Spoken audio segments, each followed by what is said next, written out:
প্রিয় শিক্ষার্থী, আজকের লেকচারটি দিচ্ছি অনার্স তৃতীয় বর্ষ ও ডিগ্রি পাস তৃতীয় বর্ষের ইন্টারমিডিয়েট অ্যাকাউন্টিং বিষয় থেকে। এই সাবজেক্টের দ্বিতীয় অধ্যায় plant asset, natural resource and intangible assets.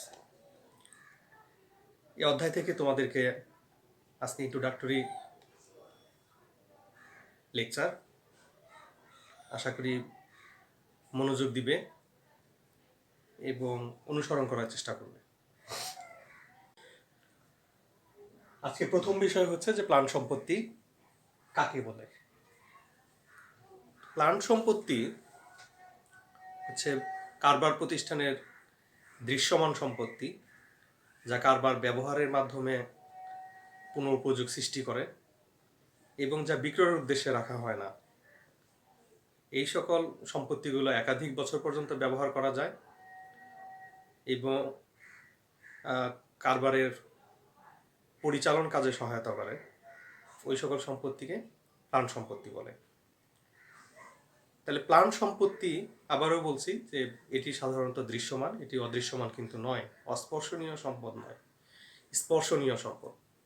স্পর্শনীয় সম্পদ এটি কি কাজে ব্যবহৃত হয়? এটি কারবারের পরিচালনা কার্যে ব্যবহৃত হয় এবং একাধিক বছর পর্যন্ত ব্যবহার করা যায়, বিক্রয়ের উদ্দেশ্যে রাখা হয় না এবং উপযোগ সৃষ্টি করে। এই সংজ্ঞা থেকে যদি আমরা বিশ্লেষণ করি তাহলে কিন্তু আমাদের আজকের যে দ্বিতীয় যে বিষয়টি সেটি কিন্তু আমরা খুব সহজে আলোচনা করতে পারি। সেটি হচ্ছে যে প্লান্ট অ্যাসেটের বৈশিষ্ট্য কি।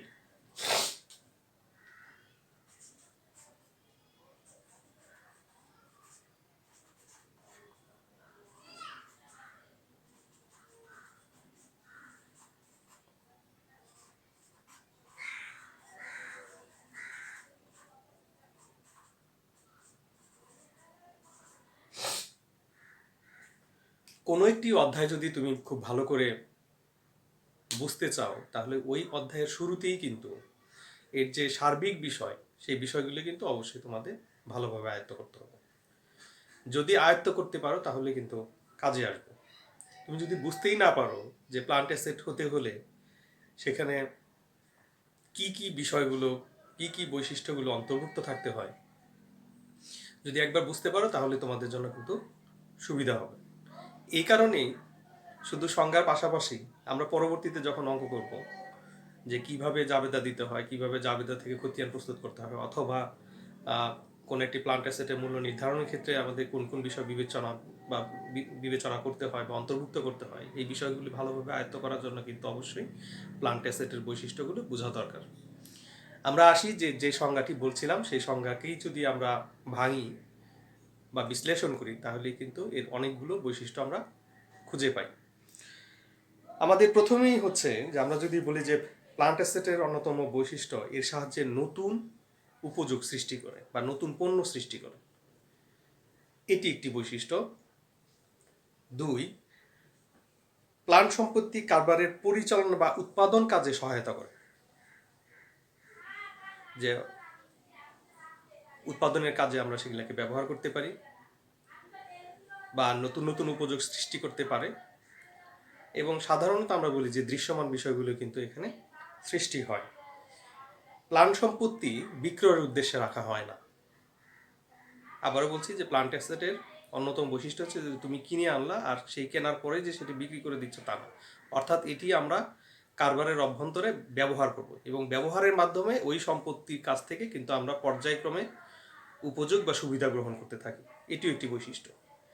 এরপরে 4 নাম্বার হচ্ছে যে হতে পারে প্লান্ট অ্যাসেট অকেজো ব্যবহার কিংবা কালের আবর্তনে এই প্লান্ট অ্যাসেটের একটি অংশ বা অংশবিশেষ সেটি অবচয় হিসাবে প্রত্যেক বছর হিসাবভুক্ত করতে হয় বা আমরা সেটাকে অন্তর্ভুক্ত করে থাকি। এবং 5 নাম্বার হচ্ছে যে প্লান্ট সম্পত্তি উপস্থিতি বাহ্যিকভাবে, অর্থাৎ দৃশ্যমান, আমরা যেটাকে বলছি যে দৃশ্যমান। এই জন্য অনেক সময় আমরা দেখি যে যখন তোমরা উচ্চ মাধ্যমিকে যারা পড়েছো ব্যবসায় শিক্ষা শাখায়, তারা জানো যে ওখানে একটি অধ্যায় ছিল দৃশ্যমান ও অদৃশ্যমান সম্পদ। এই দৃশ্যমান সম্পত্তির যে অংশটা, সেটি কিন্তু আমরা আসলে মূলত এখানে এসে আবারও আলোচনা করছি। তো তোমাদের জন্য সুবিধা হবে যে প্লান্ট অ্যাসেট চেনার জন্য এটি একটি, এই বৈশিষ্ট্যগুলো যদি আমরা কোনো সম্পত্তির উপরে লক্ষ্য করি, তাহলে ওই সম্পত্তিগুলোকে কিন্তু আমরা বলতে পারি যে প্লান্ট অ্যাসেট। প্লান্ট অ্যাসেটের মধ্যে যে প্লান্ট অ্যাসেটের আজকের তৃতীয় যে বিষয়, সেটি হচ্ছে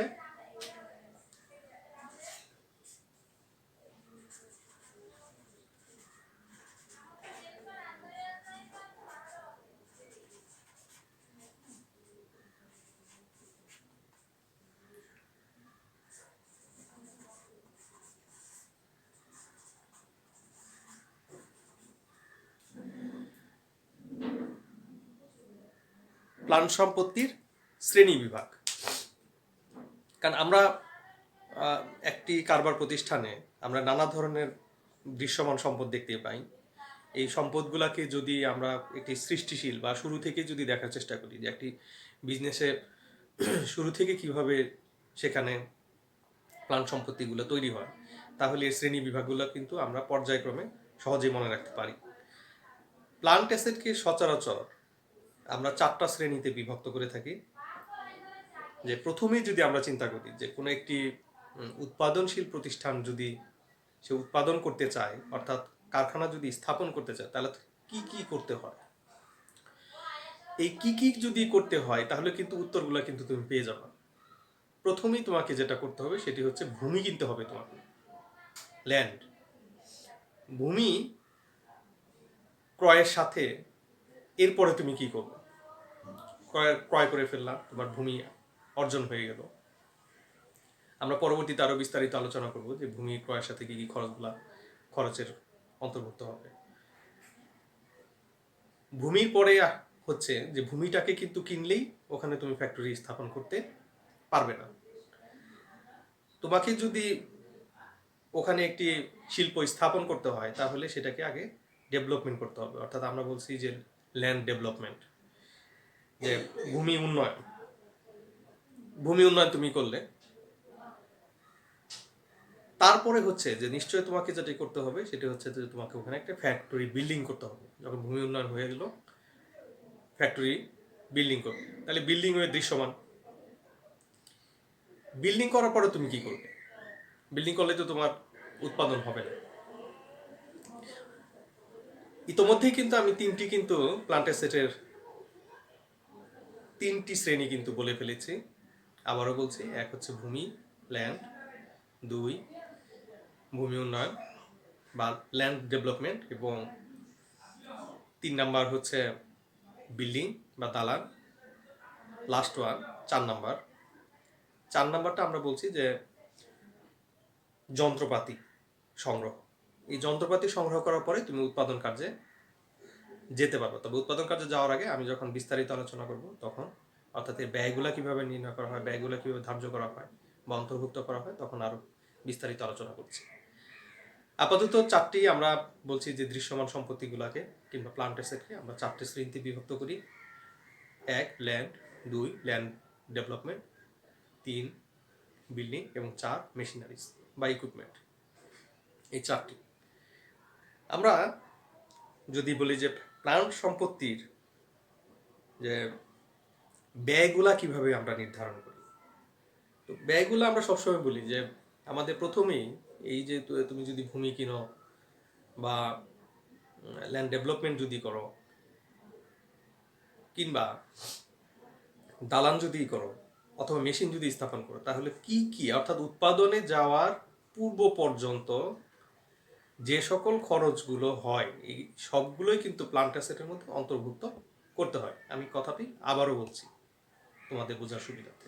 খেয়াল রাখবে যে সম্পদ সংগ্রহ থেকে শুরু করে এই যে শ্রেণী বিভাগগুলো একটু আগে বললাম, সেই সকল সম্পদগুলা অর্জনের ক্ষেত্রে খরচ সহ সেটি উৎপাদনের যাওয়া পর্যন্ত, উৎপাদনের পূর্বে অর্থাৎ উৎপাদন তুমি কার্য আরম্ভ করবে এই রকম অবস্থায় যত ধরনের খরচ হবে সকল খরচ কিন্তু প্লান্ট অ্যাসেটের অন্তর্ভুক্ত করতে হবে। তাহলে আসি যে প্লান্ট সম্পত্তি ব্যয় নির্ধারণ কিভাবে করা। তো প্লান্ট অ্যাসেটের মধ্যে আমরা যদি দুইটি অংশে যদি বিভক্ত করি খরচগুলোকে, একটি হচ্ছে মেইন এক্সপেন্স এবং আরেকটি হচ্ছে যে আদার এক্সপেন্স। মেইন এক্সপেন্স কোনটা? যেমন সম্পত্তির ডাইরেক্ট ইনভয়েস প্রাইস বা ক্রয় মূল্য, তার থেকে যদি কোনো ডিসকাউন্ট থাকে তাহলে সেই ইনভয়েস প্রাইস থেকে আমরা ডিসকাউন্ট বাদ দিলে নেট কস্ট আমরা পেয়ে যাবো। এইটা হচ্ছে একটি, যে তোমাকে নেট কস্ট সবসময়ই করতে হবে। যে তুমি মেশিন কিনছো, ইকুইপমেন্ট বাইরে থেকে আনছো, সেখানে আবার ডিসকাউন্ট পাওয়া গেছে তুমি মূল্য দ্রুত পরিশোধ করার কারণে, তাহলে সেই নেট প্রাইসটাকে বের করে নিতে হবে। এই নেট প্রাইসের পরে আমরা বলছি যে দুই নাম্বারটি বলছি যে আদার এক্সপেন্স। আদার এক্সপেন্সগুলো কি? তা আদার এক্সপেন্সগুলো আমরা বলি যেমন freight and transportation, insurance, establishment expense, testing expense, assembling cost, special concrete cost, যদি তোমার মেশিন বসানোর জন্য যদি কোনো কনক্রিট কস্টের যদি দরকার পড়ে, যে repair and remodelling cost before use the plant asset. আবার একটু খেয়াল করো যে তুমি কোনো একটা যদি মেশিন কিনে থাকো, সেটাকে যদি রিপেয়ার করার প্রয়োজন পড়ে, উৎপাদনে যাওনি তার আগে সেটিকে রিপেয়ার অথবা ওভারহোলিং কস্ট অথবা আমরা যেটি বলছি যে রিমডেলিং কস্ট, এইরকম যদি কোনো কষ্ট যদি থাকে তাহলে সেই কষ্ট কিন্তু যুক্ত হবে। কস্ট অফ লাইসেন্সিং, যে লাইসেন্স নিতে যদি বা প্যাটেন্ট নিতে যদি কোনো খরচ হয় তাহলে সেটিও কিন্তু যুক্ত করতে হবে। ইন্স্যুরেন্স পেইড ইন ট্রানজিট, বিমা খরচ যদি পথিমধ্যে যদি আনার ক্ষেত্রে যদি কোনো বিমা খরচ থাকে তাহলে সেই সকল খরচগুলো কিন্তু তোমাকে ওই সম্পত্তির মধ্যে অন্তর্ভুক্ত করতে হবে। এই জন্য আমি সম্পত্তির টোটাল প্রাইসটাকে দুইটি অংশে বিভাজন করেছি। একটি হচ্ছে ওটির ক্রয় মূল্য বা নেট পারচেজিং প্রাইস, আর আরেকটি হচ্ছে আদার কস্ট। এই আদার কস্টগুলো নির্ভর করবে কোশ্চেনের উপরে। অনেক সময় প্রশ্নে দেওয়া থাকে যে আদার কস্টগুলো কি কি আছে। তো আমাদের এবার আমি একটু এই যে খরচগুলোর কথা বললাম, এই খরচগুলো কিন্তু আমরা যে 4টি শ্রেণী বিভাজন করেছি প্লান্ট সম্পত্তি শ্রেণী বিভাগের মধ্যে, এই 4টা শ্রেণীর প্রত্যেকটি ব্যয়ের মধ্যে কিন্তু 2টি অংশে আমাদের বিভাজন করতে হবে। আর আমরা কিভাবে সেগুলোকে রেকর্ড দিই, তাহলে প্রথমেই আসি প্লান্ট অ্যাসেটের এই শ্রেণী বিভাগের 1 নম্বর।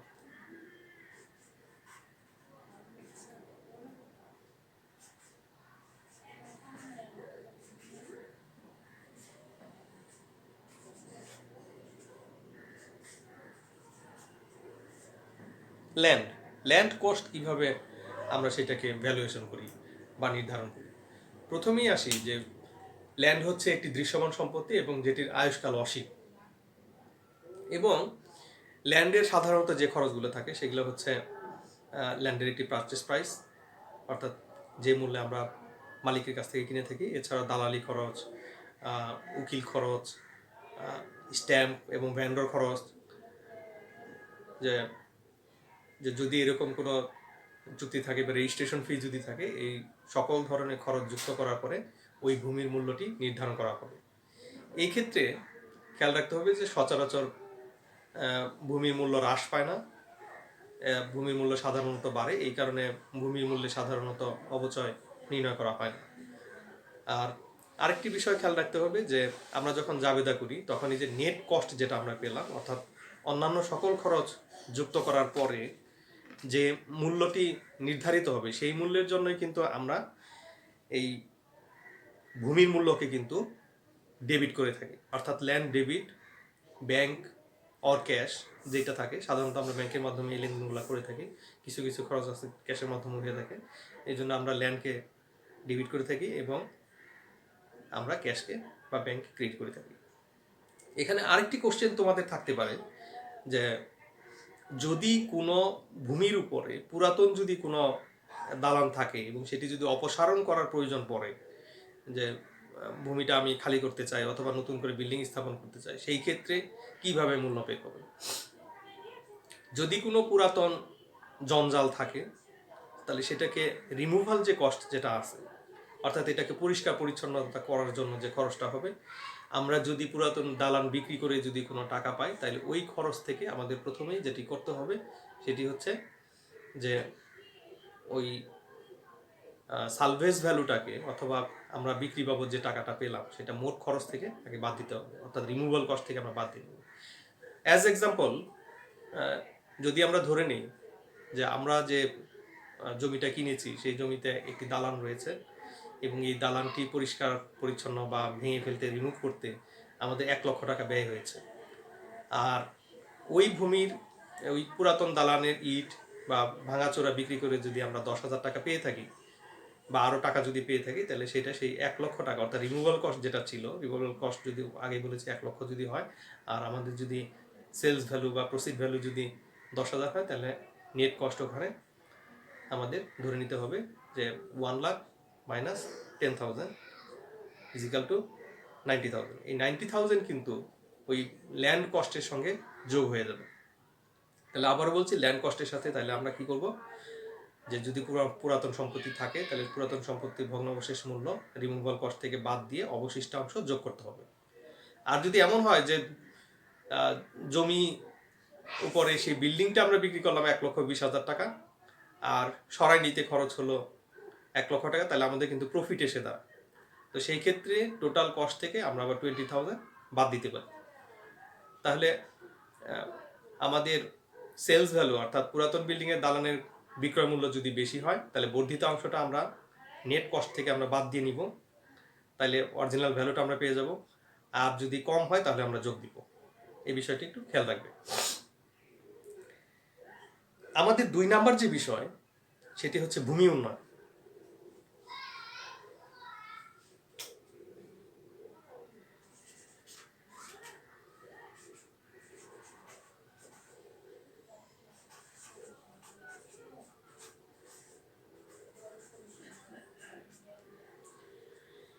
Land development. আমরা ভূমি কেনার পরে কিন্তু আমরা বসে থাকি না, আমরা আগে বলেছি যে ওখানে একটি উৎপাদন কার্য পরিচালিত হবে এবং সেই উৎপাদন কার্য পরিচালনা পর্যন্ত যাওয়ার জন্য আমাদের যে ধরনের কাজ করতে হবে সবই প্লান্ট অ্যাসেটের অন্তর্ভুক্ত। তো সেই ক্ষেত্রে ল্যান্ড ডেভেলপমেন্টের মধ্যে যে সকল বিষয়বস্তুগুলো অন্তর্ভুক্ত আমাদের করতে হয় সেটি হচ্ছে যে আমাদের fencing, lighting system, parking lot establishment বা সারফেস বা গ্রাউন্ডিং করা যে খরচগুলো আছে এই প্রত্যেকটি কিন্তু অন্তর্ভুক্ত করতে হবে। যেমন ফেন্সিং বলতে এখানে হতে পারে সেটি তুমি দেয়াল তৈরি করেছো চতুর্দিকে, তুমি সামনে একটা গেট লাগাইছো, হতে পারে জমির মধ্যে নিচু জায়গা ছিল সেই জায়গাটাকে তুমি ভরাট করেছ, অথবা ফিলিং কস্ট যেটাকে আমরা বলছি, অথবা হতে পারে যে তুমি একটা টিলা জাতীয় জমি কিনেছিলে সেটিকে তুমি এসকাভেটর লাগিয়ে অথবা আমরা যেটাকে বলি ক্যাটারপিলার লাগিয়ে তুমি সেটাকে সমান করে নিয়েছো, উপযুক্ত করে নিয়েছো। এই খরচগুলো কিন্তু ল্যান্ড ডেভেলপমেন্টের মধ্যে অন্তর্ভুক্ত হবে। ল্যান্ড ডেভেলপমেন্টের মধ্যে কি অন্তর্ভুক্ত হয় আবারও বলছি যে দেয়ালের খরচ, লাইটিং এক্সপেন্স এবং সারফেসিং যে খরচগুলো আছে ভূমি সমতল করার জন্য বা তোমার প্রয়োজন অনুযায়ী ফিলিং করার জন্য যে খরচগুলো সেগুলো কিন্তু প্রত্যেকটাই ল্যান্ড ডেভেলপমেন্টের মধ্যে চলে যাচ্ছে। সচরাচর ল্যান্ড ডেভেলপমেন্টের যে সকল খরচগুলো আমরা করে থাকি এটি একটি আজীবনের জন্য হয় না, সাধারণত একটি আয়ুষ্কাল থাকে। যেমন তুমি যদি চতুর্দিকে ফেন্সিং করো, দেয়াল তুলো, দেয়ালের কিন্তু একটি আয়ুষ্কাল আছে। লাইটিং যদি তুমি করো বা সারফেসে যদি তুমি কোনো ঢালাই দাও, পার্কিংয়ের জায়গা যদি প্রস্তুত করো, এগুলো প্রত্যেকটা কিন্তু আয়ুষ্কাল আছে। তো সচরাচর এটি ল্যান্ডের মতন না, ল্যান্ডে যেরকম অবচয় হয় না, অনেক সময় অ্যাপ্রিসিয়েশন হয়, কিন্তু ল্যান্ড ডেভেলপমেন্টে কিন্তু অবচয় হতে পারে। সেই ক্ষেত্রে আমরা ডিপ্রিসিয়েশন আমরা চার্জ করি প্রত্যেক বছর আয়ুষ্কাল অনুযায়ী আমরা ধরে নিই। আর ল্যান্ড ডেভেলপমেন্টের ক্ষেত্রে আমরা যে জাবেদা দিই, যে সমস্ত টাকাগুলো আমরা ব্যয় করেছি, যে সেই টাকার জন্য তুমি বলতে পারো যে land development debit, bank or cash credit. যে ল্যান্ড ডেভেলপমেন্টের ক্ষেত্রে এটি খেয়াল রাখবে। তাহলে ল্যান্ডের ক্ষেত্রে অপচয় হয় না, কিন্তু ল্যান্ড ডেভেলপমেন্টের ক্ষেত্রে অপচয় হয়। আর ল্যান্ড ডেভেলপমেন্টের যেগুলো আয়ুষ্কাল আছে সচরাচর সেই অংশটাকে আমরা ধরে নিব। এখানে কিন্তু তোমাদের একটি কোশ্চেন থাকে যে আমাদের যদি মাটি ভরাট করার প্রয়োজন পড়ে সেটিকে কি আমরা ল্যান্ড ডেভেলপমেন্টেই ধরবো? কারণ মাটি তো আমরা বছর বছর ফেলি না, অথবা 20 বছর পরে আবার ফেলি না। এই কারণে এটি নিয়ে দ্বিমত আছে যে ল্যান্ড ডেভেলপমেন্টের ক্ষেত্রে ল্যান্ডের সমতল করা সারা জীবনের জন্য একবারই করা হয়, আবার মাটি ফিলিং করা সেটাও কিন্তু একবারই করা হয়। তো যদি এটিকে আমরা ভূমির মূল্যের সাথে যদি অন্তর্ভুক্ত করি যে মাটি ফিলিং, তাহলে সেটি কিন্তু তাহলে ভূমির মূল্যের সাথে যে মূল্য যদি বেড়ে যায়, যে নিচু জায়গা ছিল 1 লক্ষ টাকা শতাংশ, এখন মাটি ভরাট করার পরে হয়েছে সেটি 1.5 লক্ষ টাকা শতাংশ, সেই ক্ষেত্রে কিন্তু এই যে ভূমির মূল্যটা বেড়ে গেল, তাহলে সেই ক্ষেত্রে আমরা ভূমির মধ্যে অন্তর্ভুক্ত করতে পারি বিশেষ করে মাটি ভরাটের খরচটা। সেটা কিন্তু আমরা ল্যান্ড ডেভেলপমেন্টের মধ্যে অন্তর্ভুক্ত করি না। আবারও বলছি, ল্যান্ড ডেভেলপমেন্টের ক্ষেত্রে আয়ুষ্কাল থাকে। আবারও বলছি যে এই ক্ষেত্রে সাধারণত 3টি খরচের কথা তোমরা বেশিরভাগ বিবেচনা করবে। 1 নম্বর হচ্ছে দেয়াল তোলার খরচ, 2 নম্বর হচ্ছে আলোকসজ্জা বা আলোকিতকরণের খরচ, এবং পার্কিং লট বা গাড়ি পার্কিংয়ে যে জায়গা তৈরি করা হয় সেই জায়গাগুলোকে সচরাচর আমরা ল্যান্ড ডেভেলপমেন্টের মধ্যে অন্তর্ভুক্ত করি। 3 নাম্বার হচ্ছে দালাল।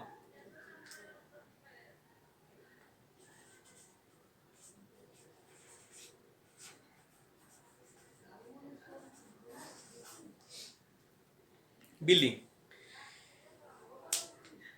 একটি দালান ক্রয় বা নির্মাণ সংক্রান্ত যাবতীয় খরচের জন্য আমরা বিল্ডিংকে ডেবিট করে থাকি। তো সচরাচর বিল্ডিংয়ের ক্ষেত্রে বিল্ডিং কনস্ট্রাকশন পর্যন্ত যত খরচ হয়, একদম শেড নির্মাণ সহ, যে উপরে ছাউনি দেওয়া, দেয়াল তোলা, পিলার তৈরি করা, আমরা বিল্ডিং বলতে যা বুঝি, যে গ্রাউন্ডে মেঝে তৈরি করা, সব খরচে কিন্তু বিল্ডিংয়ের অন্তর্ভুক্ত। তো বিল্ডিংয়ের ক্ষেত্রে আমাদের হতে পারে যে একটি বিল্ডিংকে যদি উপযোগের মধ্যে যদি নিয়ে আসতে হয়, অনেক সময় গ্যাস, ওয়াটার সিস্টেম এবং ইলেকট্রিক সিস্টেম এগুলোকেও ডেভেলপ করতে হয়। তাহলে একটি দালান কিন্তু ব্যবহার উপযোগী হয় না। ধরো তুমি যে বসবাসের জন্য যে বাড়িটা তৈরি করো সেটি বসবাস উপযোগী কখন হয়? যখন তুমি সেখানে গ্যাসের কানেকশন দাও, তুমি যখন ওয়াটার কানেকশন নাও, তুমি যখন বিদ্যুতের কানেকশন নাও, তখন কিন্তু সেই বিল্ডিংটি একটি পূর্ণ মূল্যে কিন্তু বা উপযোগ সৃষ্টির কাজে কিন্তু আসে। বিল্ডিংয়ে প্লাস্টার করলে, রং করলে সকল খরচ কিন্তু বিল্ডিংয়ের মূল্যের মধ্যে আমরা অন্তর্ভুক্ত করে থাকি। যদি কখনো এরকম হয় যে কোনো বিল্ডিংয়ের তুমি কিনেছো, সেটি মেরামত করার প্রয়োজন পড়েছে তোমার উপযোগ সৃষ্টির পূর্বেই, তাহলে সেটিও সেই মেরামত খরচও কিন্তু বিল্ডিংয়ের মূল্যের মধ্যে অন্তর্ভুক্ত হবে। তো যাই হোক, আমাদের এই বিল্ডিংয়ের আয়ুষ্কাল থাকে এবং এটিও দৃশ্যমান, এবং এই দৃশ্যমান সম্পত্তির আয়ুষ্কাল আমরা ধরে নিই যে সচরাচর একটি আনুমানিক আয়ুষ্কাল ধরে এই বিল্ডিংয়ের অবচয় ধার্য করা হয়। অবচয় ধার্য করার পদ্ধতিগুলি আমরা পরবর্তী সময়ে আমরা আলোচনা করব। আজকে আমরা আলোচনা করছি প্লান্ট অ্যাসেটের প্রকারভেদ। খেয়াল রেখো যে কোন কোন খরচগুলো অন্তর্ভুক্ত করলে পরে এই ল্যান্ড ডেভেলপমেন্ট এবং বিল্ডিংয়ের মধ্যে অন্তর্ভুক্ত করা থাকে। আজকে সেই সকল বিষয়গুলো আলোচনা করছি। এবং আমাদের সর্বশেষ যে বিষয় সেটি হচ্ছে যন্ত্রপাতি। মূলত আমাদের পরীক্ষাতে সবচেয়ে বেশি আসে হচ্ছে এই ইকুইপমেন্ট বা মেশিনারিজ, এই সংক্রান্ত কোশ্চেনই সবচেয়ে বেশি আসে। সেই দিকে তোমরা খেয়াল রাখবে যে বিশেষ করে ল্যান্ড এবং ল্যান্ড ডেভেলপমেন্টের অঙ্কগুলো কম আসে। অতএব মেশিনারিজের ক্ষেত্রে যেহেতু সবচেয়ে বেশি আসে, মেশিনারিজ ইনভয়েস প্রাইস থেকে শুরু করে তোমার উৎপাদনে যাওয়ার পূর্ব পর্যন্ত, সংস্থাপন পর্যন্ত যত ধরনের খরচ আছে সব খরচই কিন্তু এই মেশিনের মধ্যে বা ইকুইপমেন্টের মধ্যে অন্তর্ভুক্ত করতে হয়। তো ইকুইপমেন্টের মধ্যে যে ব্যয়িত খরচ যা আছে, যন্ত্রপাতি বা সকল খরচগুলোকে কিন্তু অন্তর্ভুক্ত করতে হবে। যেমন আমরা যদি বলি যে যন্ত্রপাতি ক্রয় সংক্রান্ত যাবতীয় খরচ এবং এটিকে ব্যবহার উপযোগী করার জন্য ব্যয়িত খরচ যন্ত্রপাতির ক্রয় মূল্য হিসেবে বিবেচিত হয়। এই সমস্ত খরচগুলো হলো চালানি মূল্য, নগদ বাট্টা যদি থাকে তাহলে সেটা তোমরা বাদ দিয়ে নিবে। জাহাজ ভাড়া, বিমা খরচ, আবগারি শুল্ক, সংস্থাপন খরচ, ব্যবহার উপযোগী যাচাইকরণ বা টেস্টিং খরচ, আমরা ইতিপূর্বে যেটি বলেছি, যন্ত্রপাতির অবচয় ইত্যাদি, এই সকল বিষয়গুলো কিন্তু তোমাদের এই বিবেচনার মধ্যে নিয়ে আসতে হবে। মোটর গাড়ি যদি থাকে, যে এমন যদি থাকে যে শুধু যন্ত্রপাতি না, মোটর গাড়ি যদি থাকে, তাহলে মোটর গাড়ি লাইসেন্সিং ফি এবং দুর্ঘটনা বিমা, সেই বিমা খরচগুলো কিন্তু এই হিসেবে বিবেচিত কিন্তু হয় না। এই বিষয়টা কিন্তু খেয়াল রাখবে যে স্পেশালি মোটর গাড়ির ক্ষেত্রে। আবারও বলছি কিন্তু আমি, যে যদি কোনো গাড়ি ক্রয় যদি থাকে, যেমন ট্রাক ক্রয় থাকতে পারে কোনো একটা প্রতিষ্ঠানের, শুধুমাত্র ইকুইপমেন্ট না, তাহলে যন্ত্রপাতির পাশাপাশি এই মোটর গাড়ির ক্ষেত্রে আবারও বলছি, মোটর গাড়ি লাইসেন্সিং ফি এবং দুর্ঘটনা বিমা খরচ যন্ত্রপাতির খরচ মূল্য হিসেবে বিবেচিত হয় না। এগুলোকে আমরা কালান্তিক খরচ হিসেবে বিবেচনা করি। পিরিয়ডিক্যাল কস্ট আমরা যেটাকে বলি, এই পিরিয়ডিক্যাল কস্ট হিসেবে বিবেচনা করার কারণে লাইসেন্সিং ফি বা ফিটনেস খরচ এগুলাকে বছর বছর কিন্তু আমাদের দেওয়া লাগে, বা বিমা বছর বছর করতে হয়। এই কারণে এগুলোকে কিন্তু আমরা ওই সম্পত্তির মূল্যের সাথে কিন্তু অন্তর্ভুক্ত করি না। কিন্তু যদি এমন থাকে যে আমরা একটা যন্ত্র জাপান থেকে আমদানি করছি, সেই ক্ষেত্রে ওটির ইনভয়েস প্রাইস, তারপরে জাহাজীকরণ খরচ অর্থাৎ শিপিং কস্ট, তার সাথে যদি ওই গাড়ির যদি কোনো বা ওই যন্ত্রের উপরে যদি কোনো বিমা খরচ, ওই জাহাজের আনয়ন পর্যন্ত বা পরিবহনজনিত যদি কোনো বিমা থাকে, সেই ক্ষেত্রে ওই বিমা খরচ কিন্তু অন্তর্ভুক্ত হবে। আরেকটি বিষয় মনে রাখবে যে আমাদের যে এই যে প্লান্ট অ্যাসেট যে আমরা অন্তর্ভুক্ত করি, এই প্লান্ট অ্যাসেটের অন্তর্ভুক্ত করার ক্ষেত্রে কিন্তু অ্যাকাউন্টিংয়ের একটি প্রিন্সিপাল কিন্তু অনুসরিত হয়, সেটি হচ্ছে হিস্টোরিক্যাল কস্ট বেসিস। ঐতিহাসিক মূল্যেই কিন্তু অন্তর্ভুক্ত হয়। এই কথাটিও তোমরা কিন্তু খেয়াল রাখবে। ঐতিহাসিক মূল্য কোনটি? ঐতিহাসিক মূল্য হচ্ছে যে সম্পত্তি যে মূল্যে ক্রয় করা হয় হিসাবের বইয়ে সেই মূল্যেই অন্তর্ভুক্ত করা হয়, বা নেট প্রাইসে আমরা অন্তর্ভুক্ত করি। যে যদি সম্পত্তি মূল্য যদি কখনো বাজার মূল্য বেড়েও যায়, আমরা কিন্তু বর্ধিত মূল্যে আমরা সেটাকে আর লিপিবদ্ধ করি না, বা রিভাইজড কিন্তু করি না, বা রিভ্যালুয়েশন কিন্তু আমরা করি না অবচয় ধার্যের ক্ষেত্রে। যে হঠাৎ করে তোমার দেশে মুদ্রাস্ফীতি ঘটেছে, তোমার মেশিনের দাম বেড়ে গেছে, তুমি যদি 3 বছর ব্যবহার করার পরেও 1 লক্ষ টাকা দিয়ে ক্রয়কৃত বা সংস্থাপিত মেশিনটি যদি এখন 3 লক্ষ টাকায় বিক্রি করা যায় 3 বছর ব্যবহার করার পরে, তারপরে কিন্তু তুমি তোমার হিসাবের খাতায় আরও 2 লক্ষ টাকা অন্তর্ভুক্ত করবে না। এবং এই অবস্থাটাকে আমরা বলি, অর্থাৎ এর ক্রয় মূল্যে বা যখন ক্রয় করা হয়েছিল বা স্থাপন করা হয়েছিল সেই মূল্যে যখন অন্তর্ভুক্ত করা হয়, তখন তাকে আমরা ঐতিহাসিক মূল্য বলি, বা এই ডকুমেন্টের মধ্যে যে মূল্যগুলো আছে সেগুলোকে আমরা ঐতিহাসিক মূল্য বলে থাকি। তাহলে আজকের যে আলোচনাগুলো আমরা করলাম, যে আমাদের 4 নম্বরটা ছিল মেশিন,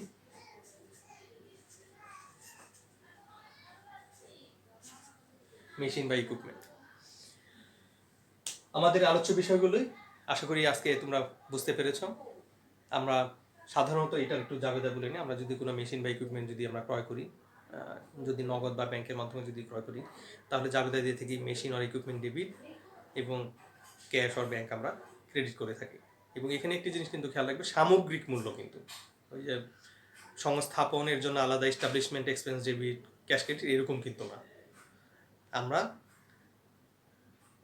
সংস্থাপন ব্যয়, জাহাজ খরচ, সব কিছুর জন্য কিন্তু এক সামগ্রিক মূল্য, অর্থাৎ সমস্ত মূল্যগুলোকে যোগ করার পর টোটাল যত টাকা আসবে সেই সমস্ত মূল্যগুলোকে কিন্তু আমরা যোগ করে তারপরে একটি জাবেদা দিই। এবং সেই মূল্যের উপরে কিন্তু পরবর্তী সময়ে আমরা যখন পরবর্তী লেকচারগুলো দিব, অবচয় কীভাবে ধার্য করা হয়, অবচয় ধার্যের বিবেচ্য বিষয়গুলো কী, সেখানে আমরা আরও বিস্তারিত আলোচনা করব। তো আজকে এই পর্যন্তই তোমাদের জন্য থাকলো, যে তোমরা আশা করি ভালোভাবে আরও পড়ে নিবে এবং পরবর্তী লেকচারগুলোর সাথে তোমরা সম্পৃক্ত থাকবে। বাসা থেকে তোমরা লেখাপড়া থেকে দূরে থাকবে না, এই আশাবাদ ব্যক্ত করে তোমাদের কাছ থেকে আজকে বিদায় নিচ্ছি। আল্লাহ হাফেজ।